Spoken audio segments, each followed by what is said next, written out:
이 시간 디멘전 투자 부분 송재경 대표 함께하겠습니다. 대표님 안녕하세요. 안녕하세요. 뉴욕 증시 엔비디아 빠진 만큼 다시 올라왔습니다.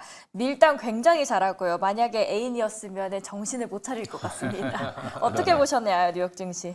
예, 다행스럽게 사실 오늘 자료도 첫 번째 자료를 갖고 왔던 네. 것이 시장의 그러니까 너무 기술적으로 좀 많이 급하게 빠지다 보니까 특별한 네. 이유도 없이 기술적으로 어떻게 봐야 될 거에 대한 고민했는데 다행스럽게 어제 강한 반등에 성공해서 다행이다라고 생각을 하고요. 다만 확실하게 시장이 너무 기술주에 좀 쏠려서 변동성이 커져 있던 것만은 분명하기 때문에 이제는 투자자분들도 그런 변동성에 대응하는 포트폴리오 재구성, 재구축이 확실히 필요해진 시기인 것만은 분명하다. 이렇게 말씀드립니다. 네, 뭐 대표님 말씀해 주신 것처럼 오늘 저희가 좀 자세히 다뤄보는 게 엔비디아 그리고 우리나라를 비롯한 아시아 반도체 기업에 대한 이슈인데 뭐 첫 번째 질문이 바로 또 그 부분입니다. 엔비디아의 주가가 뭐 변동성이 상당합니다. 오른 것도 상당한 변동성일 수 있겠는데 그 주요 원인을 좀 잘 찾아봐야 될 것 같아요. 그러니까 결론적으로는 지금 사실 특별한 딱히 악재가 없이 빠졌다는 게 사람들을 불안하게 만들었다는 그렇죠. 거죠. 결국 이런 걸 보통 기술적 조정이라고 하고 수급상의 이슈입니다. 원래 네. 이게 기술주를 포함한 메가 테크 캡들에 대한 콜옵션이 엄청나게 늘어 있었거든요. 결국은 그러한 옵션 거래가 폭증한 거는 거래의 변동성을 키우기 때문에 이제 이렇다 보셔야 될 것 같은데 지금 어제 다행히 한 6, 7% 올라서 바닥 한 13% 빠져서 6, 7% 올랐는데 이 정도의 변동성은 얼마 정도냐면 지난 그 3일 동안 우리가 주로 언급하는 뱅크 오브 아메리카 그 다음에 코스트코 우리 잘 알죠. 이게 한 4천억 불 정도의 시가총액을 갖고 있거든요. 이것이 그냥 하룻밤새 사라졌다 생겼다 하는 이 정도의 어마어마한 규모이기 때문에 사실은 시장에서 당연히 여기에 대해서 이 정도 변동성이 커지는 거에 대해서는 확실히 좀 경계감이 이전보다는 커진 것만은 분명하다 이렇게 보고 있습니다. 네. 원래 뭐든지 쌓아가는 건 힘든데 무너지는 거는 한순간인 것 같습니다.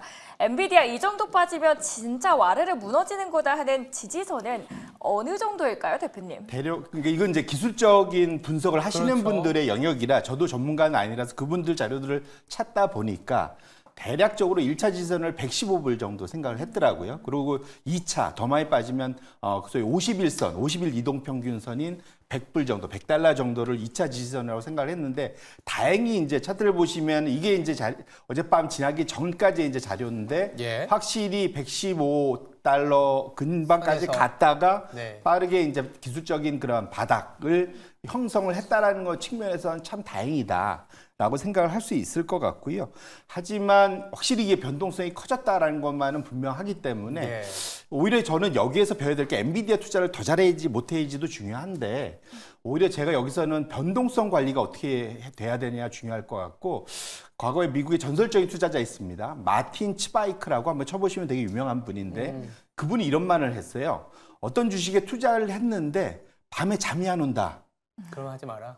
그러면 적어도 비중을 많이 줄이거나 빠져나와라. 이런 이제 그런 조언이 있거든요. 결국은 무슨 종목을 들고 계시든 밤에 잠이 안 올 정도면 많이 줄이셔야 된다는 것만은 분명 말씀드립니다. 자, 밤에 잠이 안 오는 이유는 엔비디아를 갖고 계신 분들도 계시겠지만 엔비디아의 변동성이 또 우리나라를 비롯한 아시아 반도체에 이게 기회가 될지 아니면 오히려 위협이 될지에 대한 그런 판단 때문이지 않습니까? 맞습니다. 결국은 엔비디아가 끌어주면 나머지 밀어주고 끌어주면 그렇죠. 뒤에서 우리가 뒤따라가는 그런 형국이지 않습니까? 네. 그런 측면에서 보면 그래서 우리가 엔비디아에 좀 직접 투자하신 분도 있지만 말씀 주신 대로 엔비디아를 열심히 보는 이유가 거기에 있다 보셔야 될 것 같은데요. 결국은 제가 전에 이게 논문에 따라서 미국하고 이게 아시아, 한국하고 좀 다르다. 차라리 GDR을 ADR로 바꾸는 게 낫지 않겠냐. 맞아요. 뭐 이런 말씀 드렸던 것 같은데 네. 그것이 이게 우리나라만 한 게 아니라 아시아 태평양 전체에 다 영향을 주는 거다. 보셔야 될 것 같은데요. 지금 차트가 열려 있는데 미국의 반도체, 필라델피아 반도체 지수죠. 여기에 선행 PER, 향후 12개월 동안 벌을 이익에 대해서 현재 주가가 얼마에 거래되느냐.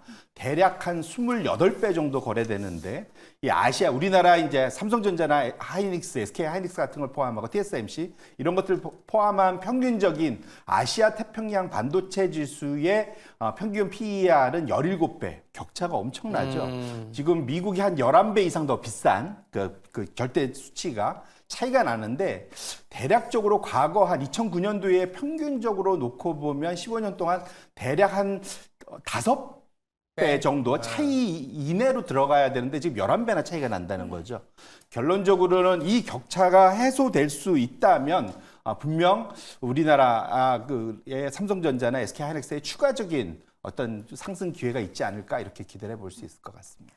미국과 한국 시장의 커플링 물론 알고 있습니다. 그런데 희망을 찾자면 미국 반도체 업체들이 빠지더라도 우리 기업들에게 기회가 있을까요? 결론적으로는 미국이 빠지면 쉽진 않겠죠. 그렇죠. 그래서 저 격차란 게 참 아이러니한데 이게 백이잖아요. 네. 이게 5배 미만으로 가는 방법이 두 가지입니다. 우리가 올라가서 맞추거나 그렇죠. 미국이 빠져서 맞추거나 네. 둘 다 맞출 수 있는 거거든요. 결론적으로는 우리 투자자들이 받는 건 미국이 버텨주고 우리나라가 올라가서 맞춰주는 게 가장 좋은 그림이기 때문에 이런 측면에서는 엔비디아를 포함한 미국의 반도체 지수가 지속적으로 양호한 성과를 거두는 것이 우리한테도 꼭 필요하겠다 이렇게 말씀드립니다. 지금 당장은 글로벌 증시가 미국, 특히 미국 내에서도 IT 내에서도 엔비디아 중심으로 움직이는데 엄청난 변동성이 있었습니다만 그래도 이번 주 들어서는 좀 안정을 찾고 있는 모습에서 뭐 기회 요인, 기대 요인을 찾아볼 수 있겠습니다. 또 한편으로는 이 이슈를 좀 두 번째로 갖고 온 게 또 흥미로운 게 지난 한 일주일 동안만 보더라도 나스닥이 흔들리는 과정에서는 또 다우 지수가 좀 버텨줬고 업종으로 보면은 IT가 흔들릴 때 에너지 업종이 좀 버텨줬습니다. 이렇게 좀 뭐라 그럴까 기술주가 흔들릴 때 웃고 있는 업종이 나타나는 이런 현상 나타나고 있는 이유가 뭘까요? 다행이죠. 모든 게 네. 똑같이 움직이면 그렇죠. 그러면 우리 도망갈 데가 없잖아요. 맞아요. 그래서 하나가 올라갈 때 하나가 빠지는 게 오히려 그 반대 현상으로도 우리가 소위 말해서 방어할 수 있는 그래서 방어주란 방어할 수 말이 있는. 있는 거지 않습니까? 그런 측면에서 지금 기술주가 워낙 많이 올랐기 때문에 네. 변동성이 지금 커지고 있는 데에서 우리가 좀 빠져나갈 구멍이 뭔가를 찾다 보면 그 가장 대표적인 대안이 에너지주가 되겠다라고 말씀을 드리고 싶고요. 지금 차트가 열려 있지만 지난 한 주간 동안 S&P 500을 비롯해서 정보기술주가 거의 4% 이상 어제 조금 이제 회복은 했지만 네. 빠졌는데 같은 기간 동안에 에너지 업종은 3% 이상 올랐단 말이죠. 어제도 거의 빠지지 않아서 오히려 조금 올랐습니다. 네. 결론적으로는 지금 기술주에 너무 포트폴리오가 지금 많이 지금 배려돼 있다면 상대적으로는 균형을 잡기 위해서는 이런 반대편 쪽에 있는 업종을 늘리는 거에 대한 고민이 분명 필요해 줄 수 있겠다 이렇게 말씀드립니다. 말 그대로 근데 일주일입니다. 한 주 정도의 성적으로 에너지 업종을 기술주의 조정 국면 대안으로 저희가 판단할 수 있을까요? 그러니까 한 주는 너무 짧죠. 그렇죠. 네, 예. 너무 짧습니다. 그래서 한 2년 반 정도의 상관관계, 상관괴수를 정리한 지금 자료를 두 번째를 갖고 와봤는데요. 결론적으로는 상관계수라는 게 아시겠지만 이게 또 머리 다시 한번 되돌리시면 상관계수는 1과 마이너스 1입니다. 두 개가. A가 와 B가 1이면 똑같이 움직이는 거고요. 방향성이. 그 다음에 마이너스면 정반대로 움직이는 겁니다. 확실한 거는 확실히 상관계수가 낮아질수록 우리가 기대하는 거 기술주와의 상관계수가 낮아질수록 따로 움직이니까 상대적으로 방어가 되고 포트폴리오 다각화가 된다는 얘기죠. 지금 차트가 열려 있지만 지금 11개 업종 중에 10개 업종이죠. 10개 업종 중에 경기 소비자 통신 서비스는 엄청난 상관계수 0.8 이상 거의 똑같은 방향을 움직인다. 저 안에는 경기 소비자는 아시겠지만 저 안에는 소위 그 테슬라나 아마존이 들어있는 거고요. 네. 통신 서비스 저 안에는 구글이나 메타가 들어가 있는 그렇죠. 거죠. 결론적으로 그러다 보니까 거의 같이 움직이는데 정 왼쪽 끝에 보시면 에너지가 거의 0.3, 0.2 이 정도밖에 안 된다는 거죠. 결론적으로는 지난 한 주간이 사실은 한 2, 3년으로 느려봐도 확실히 따라 움직인다는 측면에서는 포트폴리오의 균형을 유지한다는 측면에서는 충분히 대안이 될 수 있겠다 이렇게 볼 수 있을 것 같습니다.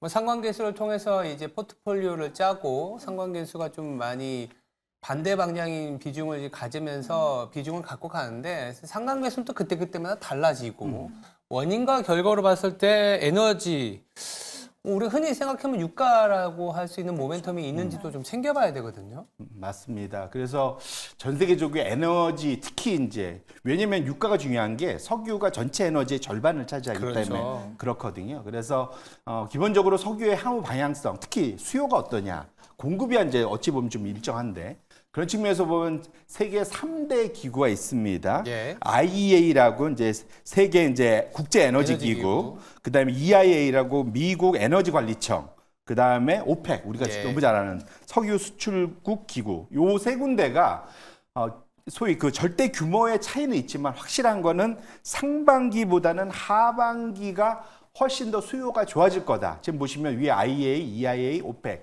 다 하반기가 훨씬 더 막대 그래프가 훨씬 더 높지 않습니까? 길지 네. 않습니까? 결론적으로는 유가의 개선에 상당히 긍정적 요인은 수요에 대해서 긍정적인 사인을 준다는 측면에서는 확실히 지금 에너지주의 하반기에 대한 기대감을 가질만 할 수 있겠다 이렇게 말씀드립니다. 하반기 수요를 그러면은 좋게 보는 근거들이 있을 것 같습니다. 근거는 어떤 것들이 있을까요? 이게 뭐 미국에만 있는 말인 것 같은데 드라이빙 시즌이라는 말이 여름 때. 있습니다. 그렇죠. 네. 예, 이게 정확히 이제 이번 7월 4일을 전후해서 네. 한 주 정도에 미국 사람이 온통 다 휴가를 가나 보더라고요. 네. 예, 그래서 워낙 그 소위 이제 운전을 많이 하다 보니까 드라이빙 시즌이라는 말이 생겼는데 네. 왜냐하면 미국은 차 없으면 못 다니다 보니까 그렇죠. 어마어마한 원유를 생산한 휘발유나 디젤을 이제 소비를 한단 말이죠. 결론적으로는 드라이빙 시즌에 사람들이 얼마나 움직일 거냐에 대한 서베이가 최근에 나왔는데 적어도 5%, 작년도에도 많이 늘었었는데 거기에 비해서도 올해 한 5% 이상은 좀 늘 거다. 라는 이제 확실한 기대가. 그러니까 사람들이 최근 들어서 이 뭔가 물건 사는 건 좀 줄일지언정 확실하게 이렇게 노는 거, 뭔가 경험하는 거 이런 것들은 코로나 이후로 확실히 지속적으로 늘리고 있다. 이렇게 보셔야 될 것 같고요. 예. 여기에 사실은 또 구분되어 있는 게 대표적인 게 항공유입니다. 워낙 좀 멀리 가려면 당연히 또 미국도 땅덩어리가 넓고 전 세계적으로 넓으니까 확실히 항공유가 그 원유의 수요에서 차지하는 비중이 큰데 이쪽은 좀 더 커서 한 7% 가까운, 6, 7% 가까운 확실히 성장을 보일 거다. 결론적으로는 코로나 이전 수준을 유지한 항공유의 수요 이런 것들이 확실히 하반기에 그럼 중국의 이런 둔화에도 불구하고 하반기 전 세계 원유 수요에 큰 그런 버팀목이 될 거다라는 측면에서 아까 봤던 3대 에너지 기구들이 똑같은 목소리로 하반기 수요 개선을 얘기하고 있다. 이렇게 보셔야 될 것 같습니다.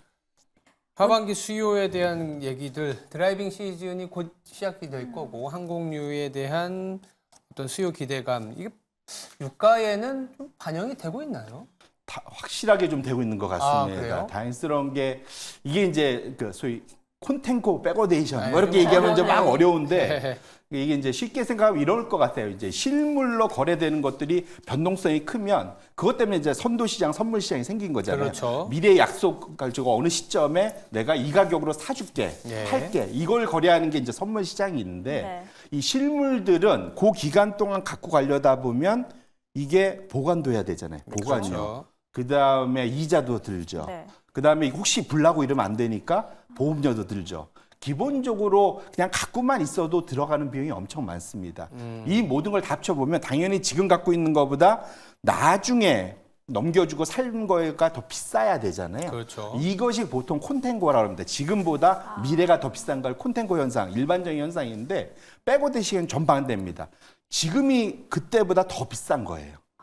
미래보다 지금이 더 비싼 거 지금의 백오데이션. 수요가 워낙 강하다고도 볼 수 있는 거죠. 그렇죠. 그러니까 이런 그런 보관료 이런 것들을 다 포함한 미래 가격보다도 더 비싸게 주고 지금 당장 사야겠어. 그런 거죠. 이러면 이제 수요가 세다라는 거죠. 그걸 보통 백오데이션 현상이라고 하는데 지금 보시면 브렌트의 근원물 좀 뭐 예를 들면 지금이면 7월, 8월 거죠. 그렇죠. 이것이 이제 지금 뭐 11월, 12월 물에 비해서 얼마나 더 비싸냐. 지금 보면은 지속적으로 우상향하면서 현재 가까워 있는 근원물의 가격이 미래에 있는 것보다 더 비싸졌다라는 것 측면에서는 확실히 시장이 미래에 대한 수요, 당장의 수요가 강하다라는 것을 보여주고 있다는 측면에서 확실히 지금 하반기 아까 봤던 그런 수요 강세에 대해서 실제로 선물 시장에서도 이걸 반영하고 있다는 측면은 긍정적이다. 이렇게 말씀드립니다. 네.